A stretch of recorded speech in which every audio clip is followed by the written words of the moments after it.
So now that we've talked through camp a little bit, let's debrief some more. Camps are intended to be scalable for students of different ages and to have different English proficiency levels or comfort speaking English. But I did want to acknowledge that the example provided today only discusses elementary school students. It is, of course, possible to make camp lessons for middle or high school students that are engaging with more complex materials overall. But I wanted to acknowledge that going forward because my experience teaching camps was only with elementary school students. That does limit perhaps how applicable directly lifting the kind of model of camp we have or complexity level may be for your students. The other thing I wanted to highlight is how camp lessons could be modified for teachers at a very small or very large school. Because the schools we were visiting were new to us, we didn't really have an idea going in of if we had second graders that were superstars at English and were excited to talk to us about their interests, or if we maybe have some more reticent fourth graders who would understand largely what we were saying, but didn't feel confident raising their hand or volunteering to speak in front of their classmates.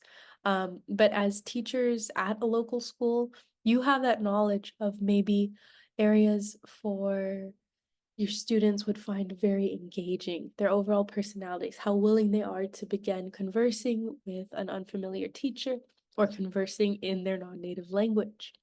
So I think it's an immense asset to have that perspective when teaching a camp and to know, for example, who you can call on to begin kind of showing students the call and response model of camp, but then will also be comfortable seating later and allowing other students to have an opportunity to respond to. I also have just some notes on perhaps how camp could be adapted for a very small or very large school. So if you're teaching at a small school and perhaps your concern is, oh no, sure, I could teach a camp, but it would get stale very quickly. Every single student would see it, and I can't really do just one or two versions of a camp because maybe I'm teaching first through sixth grade students. I really just can't make one or two edits. I would need at least three, maybe up to six if I'm very feeling very ambitious. In that case, I think you have the opportunity to rotate camp lessons content. We also had the opportunity as ETAs midway through the semester to switch up our topic, but we chose instead to kind of refresh the Four Seasons lesson a bit and extend activities that we felt were really promising or exciting or really pulled students in and made them kind of perk up when they realized they got to take part in it. So, that's not necessarily though what you have to do. If you feel like, okay, I've taught as much as I can on this topic and I really want to switch, or I just want to keep things fresh for my students, you absolutely can just switch camp topics halfway through the year, or maybe more frequently than that if you're willing and able to.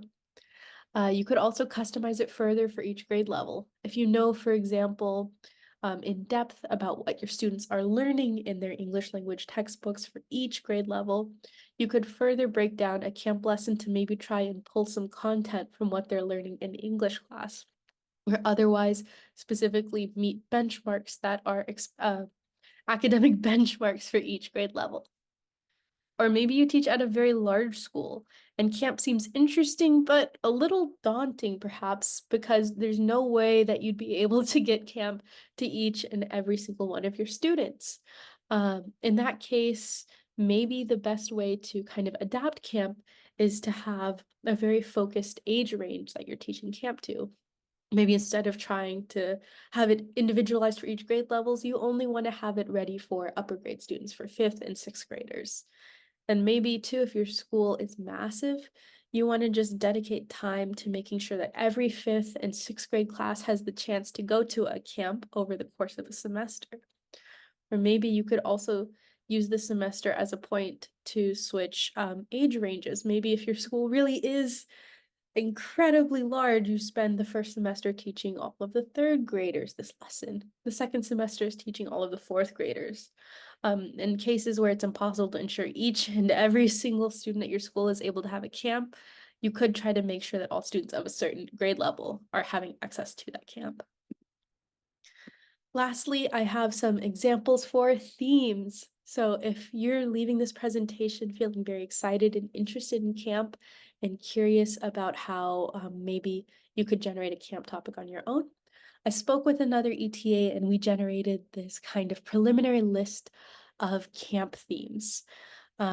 So we have overall the theme listed, and then in parentheses, some specific content areas that you might want to teach in association with that lesson. For example, if you want to teach about going to the art museum, you could begin with first and second grade students teaching them colors in English, maybe for second graders graduating to shapes. And if you have very advanced students who love art and are eager to dig in deeper to this lesson, maybe for fifth or sixth graders, you could talk about specific mediums, about painting or sculpture. You can name artists that they might know about, Frida Kahlo, Van Gogh. Or perhaps you want to make something very topical and fresh that could be used this year or this upcoming summer break. Maybe you want to talk more about the Summer Olympics and use that as a chance to discuss different sports or different countries. And so for two of these as well, because myself and the ETA I talked to are both from the United States, we really found that our students loved learning about differences between the United States and Taiwan. So two of the lessons they really seemed to perk up when we started were discussing how school lunches varied in the US and Taiwan, and how travel and how we got to school also is different in the US and Taiwan. So again, you can scale these to your students' English proficiency levels, perhaps just saying I like, I dislike, and working up to allow students to discuss their favorite foods, perhaps with a greater degree of nuance. Again, for this travel topic, you could maybe just begin with lower grade students just by identifying these different modes of travel. And perhaps for a really advanced sixth grade class, you could begin to talk about the environmental impacts of, taking a plane for a trip as opposed to a train, or taking a bike somewhere as opposed to a car, driving a car alone, or riding in a car with a few other people. These are all just preliminary and tentative ideas. Please feel free to use them as a jumping off point or dig into them as deeply as you would like. And lastly, depending as time permits, here's another opportunity for reflection. So with this, as well as the preliminary camp themes, maybe these are ideas you can jot down on a piece of paper, or you can delve into a bit more in breakout rooms with other teachers. But after this presentation, is there anything that you think, oh my gosh, an ETA needs to be teaching that? Why have they not touched this topic? The kids would love this. And would you like to teach a camp on that subject? I think it would be a really cool opportunity maybe for some of the teachers here today to consider creating your own camp lesson. What would you want to teach your students more about? What areas are you really passionate about? Do you have the vocabulary to teach about that you think your students need to know? Is there any particular age range you feel really interested in making a camp for? Do you think maybe first and second grade, third and fourth, or fifth and sixth grade students would really love the ideas that you have? Is there anything that's really exciting to you about camp? Is the kind of rotation of camp, of teaching a new class the same lesson every week, exciting? Or is it more challenging? Perhaps because you're teaching the same content so many times, you want to make sure it stays fresh for you as well. Are you worried about your students finding the content too difficult, too easy? Are you concerned at all about making sure the camp stays engaging both for very young or older students, particularly in elementary schools? The variance, as we all know, between a 5-year-old and a 12-year-old's attention span and interests is immense. And lastly, what content isn't covered in your students' English classes that you would love to see them begin to gain more confidence speaking about?